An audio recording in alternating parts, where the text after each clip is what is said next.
देवताओं के गुरु थे बृहस्पति और असुरों के गुरु थे शुक्राचार्य। भारतीय इतिहास में एक से बढ़कर एक महान गुरु शिक्षक रहे हैं। ऐसे गुरु हुए हैं जिनके आशीर्वाद और शिक्षा के कारण इस देश को महान युग नायक मिले। कण्व, भारद्वाज, वेदव्यास, अत्रि से लेकर गुरु नानक और गुरु गोविंद सिंह जी तक लाखों गुरुओं की लिस्ट है।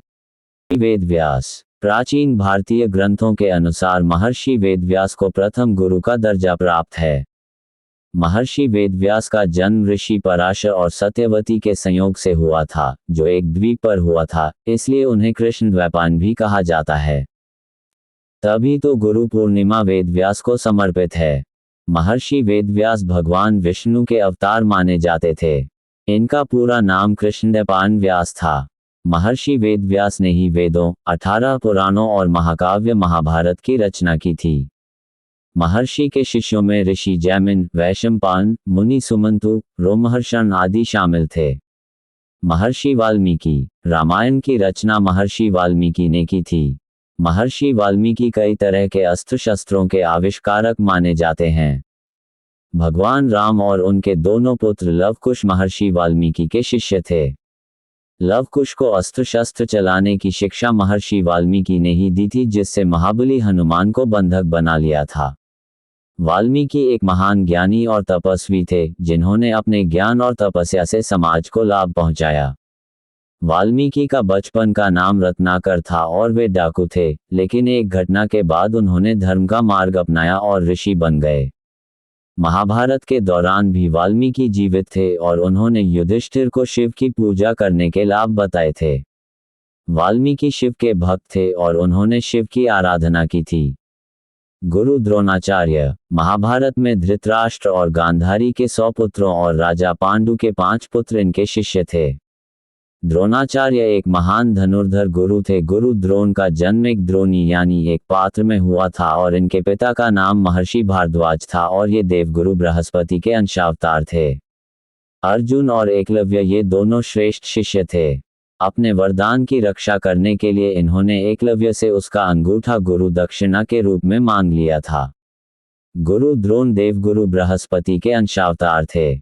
दुर्योधन, शासन, अर्जुन, भीम, युधिष्ठिर आदि इनके प्रमुख शिष्यों में शामिल थे। अस्त्र शस्त्रों में पारंगत। द्रोणाचार्य अस्त्र शस्त्रों के ज्ञान में निपुण थे और उन्होंने पांडवों, कौरवों और एकलव्य जैसे कई शूरवीरों को अस्त्र शस्त्र की शिक्षा दी थी। धनुर्विद्या के कुशल शिक्षक। द्रोणाचार्य धनुर्विद्या के एक कुशल शिक्षक थे और उन्होंने अर्जुन को धनुर्विद्या में निपुण बनाया था। महाभारत युद्ध में कौरवों की सेना के सेनापति। द्रोणाचार्य महाभारत युद्ध में कौरवों की सेना के सेनापति थे और उन्होंने अपनी शक्ति और कौशल से युद्ध में कौरवों की मदद की थी। द्रोणाचार्य ब्रह्मास्त्र का प्रयोग जानते थे, जिसके प्रयोग करने की विधि उन्होंने अपने पुत्र अश्वत्थामा को भी सिखाई थी। द्रोणाचार्य परशुराम के शिष्य थे, जिन्होंने उन्हें अस्त्र शस्त्रों का ज्ञान दिया था। महाभारत के युद्ध में द्रोणाचार्य को धृष्टद्युम्न ने छल से मार दिया था। गुरु विश्वामित्र। विश्वामित्र महान भृगु ऋषि के वंशज थे। विश्वामित्र के शिष्यों में भगवान राम और लक्ष्मण थे। विश्वामित्र ने भगवान राम और लक्ष्मण को कई अस्त्र शस्त्रों का पाठ पढ़ाया। एक बार देवताओं से नाराज होकर उन्होंने अपनी एक अलग सृष्टि की रचना कर डाली थी। गुरु विश्वामित्र एक महान तपस्वी, शक्तिशाली योद्धा और राजर्षि थे, जिन्होंने तपस्या के बल पर क्षत्रियत्व त्याग कर ब्राह्मणत्व प्राप्त किया और राम तथा लक्ष्मण को अस्त्र शस्त्रों का ज्ञान दिया। क्षत्रिय से ऋषि। विश्वामित्र का जन्म क्षत्रिय कुल में हुआ था और वे राजा कौशिक के नाम से जाने जाते थे। उन्होंने तपस्या के माध्यम से ब्राह्मणत्व प्राप्त किया और महर्षि बने। विश्वामित्र एक पराक्रमी योद्धा थे और उन्हें अस्त्र शस्त्रों का ज्ञान था। विश्वामित्र ने राम और लक्ष्मण को अस्त्र शस्त्रों का ज्ञान दिया और उन्हें शक्तिशाली राक्षसों से लड़ने के लिए तैयार किया। विश्वामित्र ने कठोर तपस्या करके महादेव जी को प्रसन्न किया और उनसे दिव्य शक्तियों के साथ संपूर्ण धनुर्विद्या के ज्ञान का वरदान प्राप्त किया। विश्वामित्र के पास दिव्य शस्त्र और ब्रह्म ऊर्जा भी थी। परशुराम। परशुराम जन्म से ब्राह्मण लेकिन स्वभाव से क्षत्रिय थे। उन्होंने अपने माता पिता के अपमान का बदल लेने के लिए पृथ्वी पर मौजूद समस्त क्षत्रिय राजाओं का सर्वनाश कर डाला था। परशुराम के शिष्यों में भीष्म, द्रोणाचार्य और कर्ण जैसे योद्धा का नाम शामिल है। परशुराम एक महान योद्धा और ऋषि थे, जिन्हें उनकी शक्ति, तपस्या और न्यायप्रियता के लिए जाना जाता है। पुराणों के अनुसार उन्होंने 21 बार पृथ्वी को क्षत्रियों से मुक्त किया था और वे भगवान विष्णु के छठे अवतार माने जाते हैं। परशुराम को भगवान शिव से अस्त्र शस्त्र विद्या प्राप्त थी और वे अपने फर से परशु के लिए प्रसिद्ध थे। परशुराम ने कठोर तपस्या की थी, जिससे उन्हें असीम शक्ति प्राप्त हुई थी। परशुराम न्यायप्रिय थे और उन्होंने हमेशा धर्म की रक्षा के लिए काम किया। परशुराम को चिरंजीवी माना जाता है, यानी उन्हें मृत्यु नहीं होती है। दैत्य गुरु शुक्राचार्य। गुरु शुक्राचार्य राक्षसों के देवता माने जाते हैं। उनका असली नाम शुक्रोशनस है। गुरु शुक्राचार्य को भगवान शिव ने मृत संजीवनी दिया था, जिससे कि मरने वाले दानव फिर से जीवित हो जाते थे। गुरु शुक्राचार्य ने दानवों के साथ देवपुत्रों को भी शिक्षा दी। देवगुरु बृहस्पति के पुत्र कच इनके शिष्य थे। दैत्य गुरु शुक्राचार्य अत्यंत शक्तिशाली थे। उन्हें मृत संजीवनी विद्या का ज्ञान था, जिससे वे युद्ध में मारे गए असुरों को पुनः जीवित कर देते थे, और वे असुरों के गुरु और रसों, मंत्रों और औषधियों के स्वामी थे। रसों, मंत्रों और औषधियों के स्वामी। शुक्राचार्य को रसों, मंत्रों और औषधियों का स्वामी भी माना जाता है।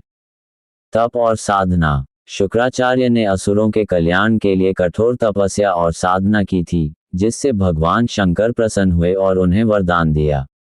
शुक्र नीति। शुक्राचार्य को नीति शास्त्र का जन्मदाता भी माना जाता है और उनकी नीति ग्रंथ को शुक्र नीति के नाम से जाना जाता है।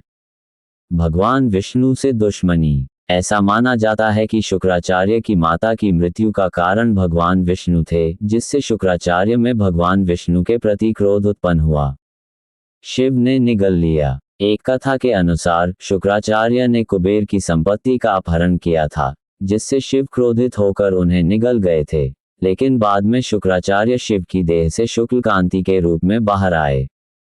गुरु वशिष्ठ। गुरु वशिष्ठ की गिनती सप्तऋषियों में भी होती है। सूर्यवंश के कुल गुरु वशिष्ठ थे, जिन्होंने राजा दशरथ को पुत्रेष्टि यज्ञ करने के लिए कहा था, जिसके कारण भगवान राम, लक्ष्मण, भरत और शत्रुघ्न का जन्म हुआ था।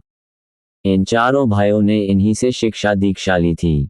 वशिष्ठ को वेदों का ज्ञाता माना जाता है और वे ऋग्वेद के 7वें मंडल के प्रणेता हैं। वशिष्ठ एक महान तपस्वी और ज्ञानी थे, जिन्होंने अपने ज्ञान और तपस्या से कई महान कार्य किए। वशिष्ठ 7 ऋषियों सप्तर्षि में से एक हैं। वशिष्ठ को सूर्यवंशियों का गुरु माना जाता है और उन्होंने महाराजा दशरथ को पुत्रेष्टि यज्ञ करने की सलाह दी थी, जिससे भगवान राम का जन्म हुआ था। वशिष्ठ को भगवान राम का गुरु भी माना जाता है और उन्होंने राम को राज्याभिषेक के लिए तैयार किया था। वशिष्ठ को योगवासिष्ठ नामक ग्रंथ का लेखक भी माना जाता है, जो अद्वैत वेदांत का एक महत्वपूर्ण ग्रंथ है। एक बार विश्वामित्र ने वशिष्ठ की कामधेनु गाय नंदिनी का अपहरण करने की कोशिश की थी, लेकिन वशिष्ठ ने विश्वामित्र को पराजित कर दिया था। पौराणिक साहित्य में वशिष्ठ का उल्लेख कई बार हुआ है और यह माना जाता है कि वशिष्ठ केवल एक व्यक्ति नहीं थे, बल्कि एक पद था जो कई ऋषियों ने धारण किया था। देवगुरु बृहस्पति। बृहस्पति को देवताओं के गुरु की पदवी प्रदान की गई है।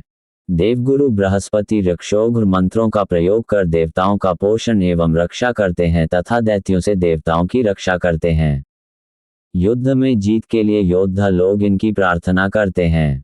गुरु कृपाचार्य। गुरु कृपाचार्य कौरवों और पांडवों के गुरु थे। भीष्म ने इन्हें पांडवों और कौरवों को शिक्षा दीक्षा देने के लिए नियुक्ति किया था। कृपाचार्य अपने पिता की तरह धनुर्विद्या में निपुण थे। कृपाचार्य को चिरंजीवी होने का वरदान भी प्राप्त था। राजा परीक्षित को भी इन्होंने अस्त्र विद्या का पाठ पढ़ाया था। आदि गुरु शंकराचार्य। जगत गुरु आदि शंकराचार्य हिंदुओं के धर्म गुरु माने जाते हैं। इनका जन्म केरल राज्य के एक ब्राह्मण परिवार में हुआ था। 7 साल की उम्र में इन्होंने वेदों में महारत हासिल कर लिया था। शंकराचार्य ने भारत में कई मठ सहित 4 पवित्र धामों की स्थापना की थी। सनातन धर्म में मान्यता है कि आदि शंकराचार्य भगवान शंकर के ही अवतार थे। मेरी यह जानकारी आपको अच्छी लगी हो तो मेरे चैनल को सब्सक्राइब करें, वीडियो को लाइक करें और कमेंट करें। धन्यवाद। राधे राधे।